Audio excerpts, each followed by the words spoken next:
आज more second shift duty थिला।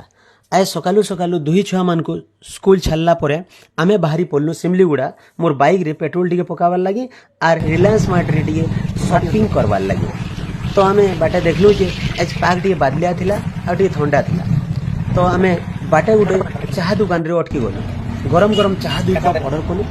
गरम गरम चाहा पीला परे हमर दुई जणकर माइंड पूरा फ्रेश लागला। तापरे आमे सेनु चाह पी सारा पर बाहरी पड़लु पेट्रोल पंप के और पेट्रोल पकईकि सीधा पहुँचलु रिलायंस मार्ट शॉपिंग सेंटर।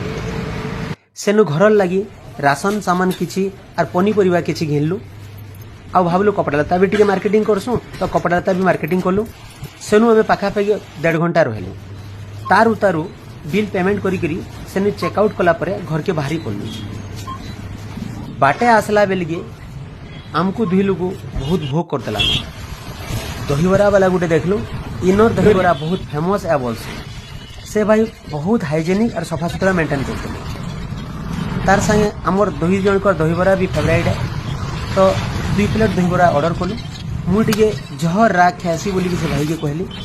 से भाई दहीबरा बन सारा पर 3-4टा कचा मिर्चा और दही पैन दली करी दही पैन टी एंता पत्र देले जो मोर मन पूरा शांति लगीगला। तापर सुन आम घर के बाहरी पड़लु।